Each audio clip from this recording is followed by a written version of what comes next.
Hace siglos nos contaron un relato que parecía ciencia, pero que bien podría ser mito. Dicen que de la nada surgió la vida, que un ser minúsculo, casi invisible, comenzó a dividirse y con el paso de millones de años se convirtió en pez, reptil, ave, mamífero y finalmente en nosotros. Dicen que el hombre es apenas un simio refinado, un mono que por azar aprendió a caminar erguido, a hablar, a pensar, a crear civilizaciones y templos. Pero, ¿y si todo fuese distinto? ¿Y si detrás de la evolución hubiera algo más oscuro, más calculado, más prohibido? Hoy vamos a abrir las grietas de esa historia. Este no será un viaje académico, será un descenso a las profundidades del misterio. Porque la pregunta no es si la evolución es real, la pregunta es, ¿qué nos están ocultando? Desde que Darwin publicó su teoría, hubo una piedra en el zapato, los fósiles. El relato oficial nos dice que la vida es una escalera continua, paso a paso, de organismos simples hasta nosotros. Pero el registro fósil no muestra esta escalera, sino huecos, saltos y silencios incómodos. Darwin mismo lo reconoció en el origen de las especies. Si su teoría era correcta, deberían encontrarse innumerables formas intermedias. Su excusa fue que el registro fósil era incompleto y más de 160 años después, los puentes siguen siendo escasos. El paleontólogo Stephen Guy Gould lo llamó el secreto sucio de la paleontología, ya que los fósiles transicionales son increíblemente raros y cuando aparecen suelen ser polémicos. Por ejemplo, el Archaeopteryx, presentado como el ave más antigua y un puente entre dinosaurios y pájaros, para la ciencia oficial es real, pero en círculos conspirativos se acusa que pudo estar reconstruido de manera sospechosa. El Tiktaalik, el pez con patas descubierto en 2004, fue celebrado como un fósil de transición entre peces y anfibios, pero críticos señalan que hay huellas de tetrápodos más antiguas que el Tiktaalik, lo que rompe la cronología. El caso más famoso es el del hombre de Piltdown. Durante 40 años fue la prueba reina del ancestro humano, hasta descubrirse que era un cráneo humano moderno unido a una mandíbula de chimpancé teñida con químicos. La lección es dura. La ciencia puede mantener un fraude durante décadas si sirve para reforzar su dogma. Y no es el único. En 1922, en Nebraska, Estados Unidos, se halló un simple diente. Con eso, científicos entusiasmados reconstruyeron toda una especie, el Nebraska Mine, presentado en ilustraciones con esposa, hijos y herramientas de piedra. Décadas después, se reveló que el diente pertenecía a un cerdo extinto, una prueba de cómo la ciencia a veces construye castillos enteros sobre arena. En el siglo XIX, el científico Ernst Haeckel dibujó embriones de distintas especies exagerando sus similitudes para demostrar la evolución. Sus láminas fueron reproducidas en manuales durante décadas, aunque ya entonces hubo críticas de falsificación. Según los conspiranoicos, todo esto demuestra que el relato evolutivo necesita ser sostenido a toda costa, aunque sea con engaños. Mientras tanto, hay animales que parecen haberse detenido en el tiempo. Los cocodrilos, las libélulas y el celacanto, criaturas que llevan millones de años idénticas a sus fósiles. ¿No debería la evolución transformarlos como al resto? Para los críticos, estas especies son fósiles vivientes que contradicen la narrativa del cambio constante. Y al otro extremo están los saltos inexplicables. Cerebros humanos que se duplican en tamaño en apenas unos cientos de miles de años, capacidades de lenguaje y abstracción que surgen casi de golpe. ¿De verdad todo esto fue al azar? Hay relatos de fósiles que desaparecieron misteriosamente, supuestas huellas humanas junto a dinosaurios en Glen Ross, Texas, martillos incrustados en rocas que datan de millones de años. La ciencia los descarta como fraudes o errores. Y si miramos dentro de nosotros, el enigma se vuelve más profundo. Con el proyecto Genoma Humano se descubrió que solo un 3% de nuestro ADN sirve para codificar proteínas. El resto, un 97%, fue bautizado como ADN basura. La explicación oficial: funciones regulatorias, restos de virus, secuencias repetitivas, pero los conspiranoicos lo interpretan de otra manera: un código oculto. En 2007 circuló una noticia de un supuesto informe del proyecto Genoma Humano, liderado por un profesor llamado San Chang. Según este informe, el ADN basura era en realidad código de origen extraterrestre. Nunca se pudo comprobar, pero la idea quedó.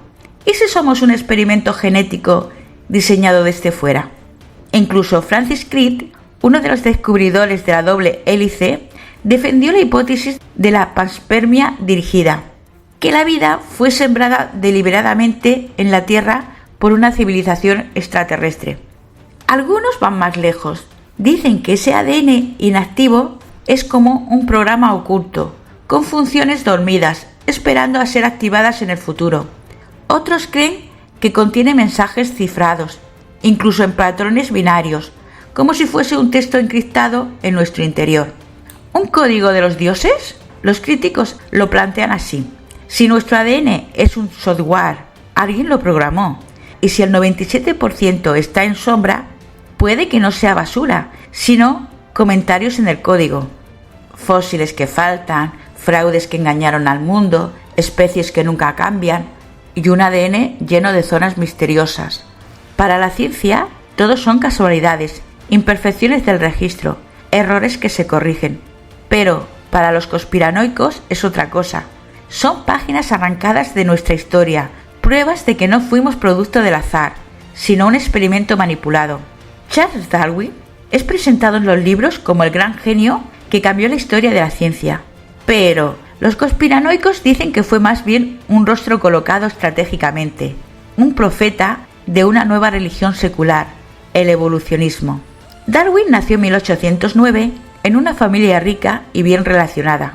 Su abuelo, Erasmus Darwin, ya había escrito sobre la evolución en su libro Zoonomía en 1794 y además pertenecía a logias masónicas y a la Sociedad Lunar, un grupo de ilustrados que buscaban reemplazar las creencias religiosas por una visión más materialista del mundo. Para muchos críticos, Charles no fue un descubridor, sino un heredero de ideas familiares, cuidadosamente lanzado al escenario en el momento adecuado.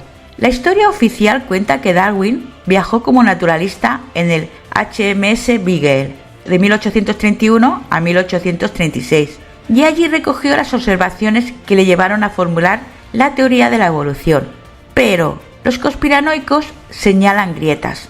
Darwin no era la primera opción del capitán Fitzroy. Buscaban a alguien culto y de buena familia para acompañarle, más como entretenimiento que como científico. Ya existían naturalistas que habían descrito fenómenos evolutivos antes que él: Alfred Russel Wallace y Edward Blyth, y otros habían propuesto ideas similares. Se sospecha que Darwin reescribió su diario años después, añadiendo reflexiones evolutivas que no había hecho en el momento, para dar la impresión de que llevaba ventaja sobre Wallace.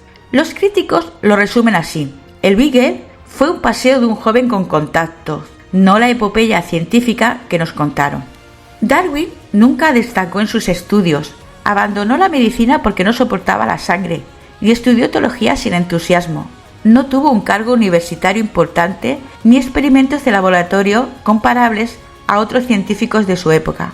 Su método era recopilar observaciones y especular. Por eso los conspiranoicos dicen que Darwin no era un científico riguroso, sino un narrador con suerte y buenos padrinos. Fue impulsado por élites científicas y masónicas para reemplazar la cosmovisión bíblica por una nueva narrativa, la del azar y la selección natural. En esta visión, la teoría de Darwin servía como arma ideológica para consolidar el materialismo y debilitar la religión. Algunos incluso dicen que la Royal Society funcionaba como una organización masónica encubierta y que Darwin fue usado para legitimar esa agenda. Uno de los aspectos más polémicos es la conexión entre Darwin y la eugenesia. Su primo, Francis Galton, fundó esta ciencia que proponía mejorar la raza humana seleccionando a los mejores y eliminando a los débiles. Darwin, en El origen del hombre, en 1871, escribió que las sociedades modernas estaban haciendo un flaco servicio a la evolución, al mantener con vida a los enfermos y discapacitados. Aunque lo dijo como reflexión, esa idea fue interpretada como justificación para dejar morir a los débiles. Galton tomó esa semilla y la convirtió en programa. Esterilizaciones forzadas, leyes de control de natalidad, incluso inspiración para las políticas raciales de Alemania nazi. Algunas citas de Darwin han sido usadas hasta la saciedad en círculos conspirativos, como las razas civilizadas del hombre exterminarán y reemplazarán a las razas salvajes. Parece absurdo suponer que el ojo pudo haberse formado por selección natural. En cartas privadas, Darwin reconoció no creer en la Biblia ni en Jesucristo como Hijo de Dios. Aunque algunas frases están fuera de contexto, han sido repetidas como prueba de que Darwin tenía una agenda racista, atea y etilista. También se dice que Darwin sufría de problemas de salud crónicos, vómitos, temblores, ansiedad. Algunos creen que eran síntomas de la presión por sostener un relato que sabía frágil. Hay rumores de que en su lecho de muerte se retractó y volvió a la fe cristiana. Aunque esta anécdota fue desmentida, sigue circulando en círculos religiosos como prueba de que Darwin se arrepintió. Al final los conspiranoicos lo pintan así. Darwin no fue un genio solitario, sino un instrumento. Un hombre cuidadosamente colocado por sociedades secretas y élites científicas para construir una nueva cosmovisión, sin Dios, sin gigantes, sin creación divina. Su teoría no solo transformó la biología, fue usada para justificar imperialismos, genocidios y proyectos de control poblacional, y todo bajo el prestigio de la ciencia. El carbono 14 es presentado como una de las grandes herramientas de la ciencia. Según la versión oficial, este isótopo radiactivo se genera en la atmósfera cuando los rayos cósmicos chocan con el nitrógeno. Los seres vivos lo absorben mientras respiran o comen, y cuando mueren, ese reloj comienza a correr. El carbono 14 se desintegra poco a poco, con una vida media de unos 5.730 años. Midiendo cuánto queda, podemos calcular la antigüedad de un hueso, una momia o un trozo de madera. Su rango oficial es de hasta 50.000 años. Más allá de eso, el reloj se apaga. Para la ciencia es un método fiable que ha revolucionado la arqueología. Pero los conspiranoicos dicen que este reloj está trucado, que es un espejo roto con el que se ha construido buena parte de la cronología moderna. El primer problema es que el carbono 14 no da fechas exactas, sino rangos. Para ajustarlo se usan las llamadas curvas de calibración, comparaciones con los anillos de los árboles, con corales, con sedimentos marinos. Para los conspiranoicos, aquí está la trampa. Si no encaja con la cronología oficial, se ajusta hasta que encaje. Existen casos documentados en los que el método ha arrojado resultados absurdos. Pingüinos vivos en la Antártida datados como si tuvieran miles de años. Maderas modernas que tras el test resultaron con edades imposibles. Momias egipcias que dieron resultados incoherentes con la cronología histórica. Incluso restos humanos que parecían mucho más antiguos de lo que la arqueología aceptaba. La respuesta oficial suele ser contaminación de las muestras, pero los conspiranoicos no se convencen. ¿Tantos errores siempre a favor del relato oficial? Lo más polémico son los resultados del carbono 14 en restos que, en teoría, deberían estar fuera de su rango. En los últimos años, algunos laboratorios independientes han reportado trazas de carbono 14 en huesos de dinosaurios y en diamantes. Oficialmente, esto es imposible. Los dinosaurios, según ellos, desaparecieron hace 65 millones de años, mucho más allá del rango de 50.000 años. Para los conspiranoicos es prueba de que los dinosaurios vivieron hace mucho menos tiempo, quizás apenas unos miles de años, lo que encajaría con los relatos de dragones en mitologías de todo el mundo. En los ambientes más conspiranoicos, el carbono 14 no es solo un método de laboratorio, sino un alma ideológica. Fue desarrollado en el contexto de la Segunda Guerra Mundial y la era nuclear, y rápidamente se convirtió en la herramienta que sostenía la cronología de la evolución, los dinosaurios y la historia humana oficial. Dicen que si un hallazgo arqueológico contradice el relato, simplemente se recalibra hasta que encaje o se archiva. Así, el carbono 14 funciona como un filtro de la verdad. Lo que refuerza la versión oficial se publica. Lo que la contradice se llama contaminación y se descarta. La pregunta clásica. La teoría oficial dice que compartimos un ancestro común con los simios, pero siempre surge la misma pregunta en la calle. Si venimos de los monos, ¿por qué siguen existiendo?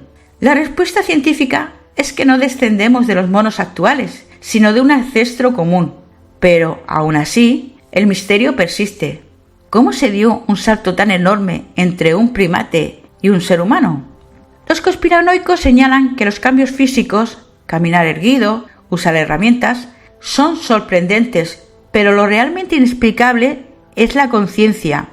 En muy poco tiempo pasamos de ser animales que sobrevivían como cualquier otro a desarrollar lenguaje completo, capacidad de abstracción, arte rupestre y símbolos, rituales funerarios y creencias en la vida después de la muerte y organización social avanzada. Según la visión oficial, esto fue fruto de procesos evolutivos graduales, pero los críticos dicen que es demasiado rápido, demasiado perfecto, como si alguien hubiera acelerado nuestra mente. Mientras tanto, hay especies que llevan millones de años sin modificar apenas nada. Si la evolución es un proceso constante, ¿por qué algunos seres permanecen inmutables mientras otros cambian radicalmente? Otro problema son las especies humanas que convivieron con nosotros: neandertales, denisovanos, Homo floresiensis. Todos coexistieron en los últimos 100.000 años, pero de repente solo quedamos nosotros, Homo sapiens. Algunos genetistas han hallado huellas de hibridación en nuestro ADN. Tenemos fragmentos neandertales y denisovanos. ¿Fuimos un híbrido diseñado a propósito? Para los conspiranoicos, esto apunta a un proyecto de manipulación, una especie elegida para sobrevivir, mientras las demás desaparecían. En casi todas las culturas hay relatos de que dioses crearon a la humanidad a partir de arcilla, barro o sangre. Para los conspiranoicos, estos mitos no son metáforas, sino recuerdos distorsionados de una manipulación genética ancestral. Los humanos tenemos un lenguaje simbólico extremadamente complejo. Los monos y otros animales pueden comunicarse, pero no inventan gramáticas ni escriben poesía. El lingüista Noam Chomsky admitió que el origen del lenguaje humano es un misterio, un salto repentino que no tiene equivalente en la naturaleza. Para los críticos, esto es prueba de que el lenguaje fue inyectado artificialmente en nuestra especie, como si fuese un software instalado en un ordenador. Los conspiranoicos recuerdan que el ADN humano contiene secuencias extrañas, compartidas con virus antiguos y ese 97% de ADN oscuro que aún no comprendemos del todo. E incluso hay quienes dicen que nuestros cerebros están capados, que tenemos capacidades latentes desconectadas, como si alguien hubiera limitado nuestro potencial.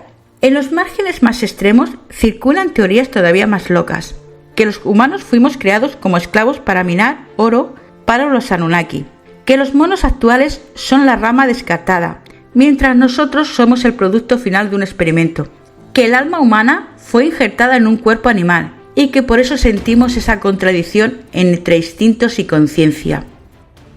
El universo parece susurrar un secreto.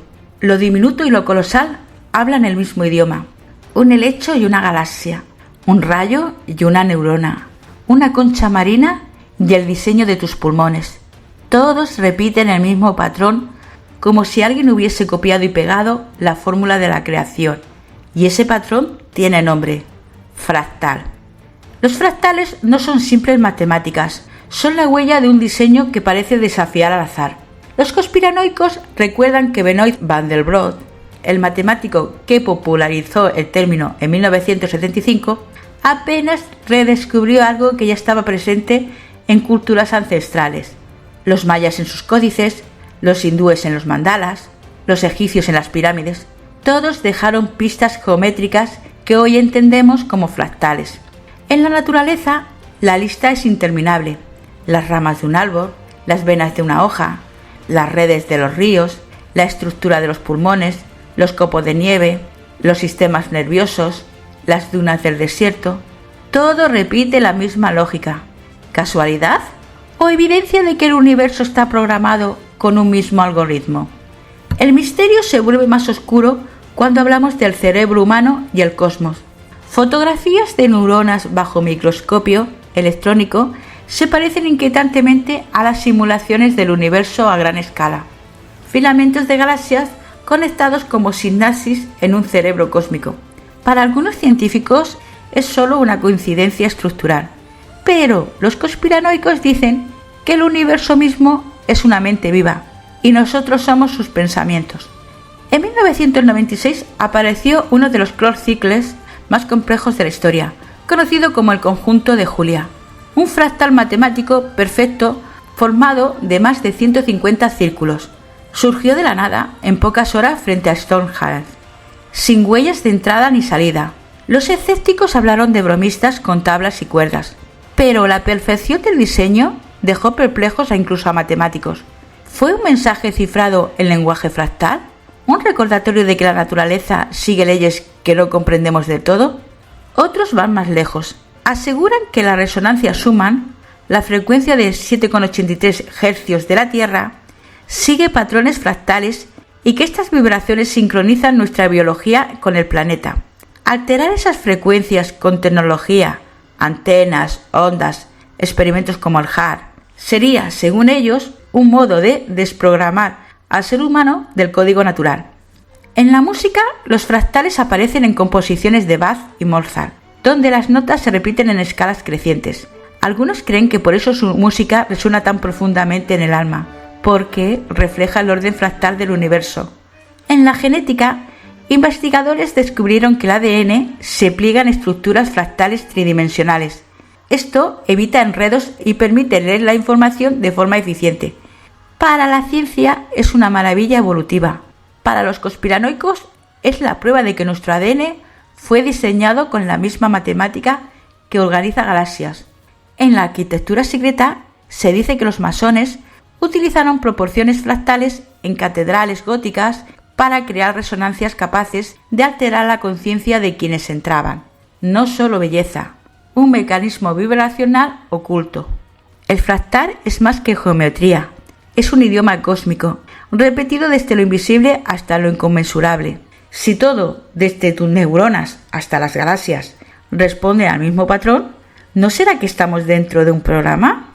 La evolución entonces no sería azar, sino la ejecución de un código. La gran pregunta es, ¿quién escribió ese código? ¿Dios? ¿La naturaleza? ¿O los antiguos ingenieros cósmicos de los que hablan los mitos? Si todo lo que hemos visto fuera cierto, los eslabones perdidos, el ADN extraño, los dioses astronautas, la pregunta sería inevitable. ¿Por qué no lo sabemos? ¿Por qué no está en los libros de texto ni en los museos? Los conspiranoicos lo tienen claro. Un control deliberado del relato. Un encubrimiento ejercido por élites científicas y académicas para mantener en pie la versión oficial de la historia humana. El resultado es un relato oficial, limpio y ordenado. Australopithecus, Homo habilis, Neandertal, Sapiens, sin ramas incómodas, sin gigantes, sin híbridos. La versión que nos enseñan en la escuela es lineal, progresiva y sin sobresaltos. ¿Casualidad? ¿O una agenda deliberada para mantenernos convencidos de que somos apenas monos afortunados y no descendientes de dioses o de linajes ocultos? Mira un insecto en la palma de tu mano. Sus alas transparentes parecen de cristal, pintadas con reflejos imposibles. Sus colores vibran como si alguien hubiera pasado un pincel con paciencia infinita. ¿De verdad todo esto es fruto del azar? ¿Puede la casualidad escribir simetrías perfectas en las flores, dibujar espirales en los caracoles, ordenar las semillas de un girasol con la precisión de un reloj cósmico? La secuencia Fibonacci late en cada pétalo, en cada galaxia, en cada mirada. Es el recordatorio de que la vida no es un borrador caótico, sino una obra de arte. Y entonces surge la pregunta que nunca se apaga. ¿Quién pintó este cuadro? ¿Dios? ¿Los dioses? ¿Los arquitectos cósmicos? ¿O una inteligencia que aún no comprendemos? Lo cierto es que la belleza no engaña. La belleza es la prueba silenciosa de que alguien, en algún lugar, quiso que el universo no solo existiera, sino que fuera hermoso. Porque hasta el más diminuto insecto con sus alas de colores nos dice al oído lo mismo: la vida es demasiado perfecta para ser un accidente.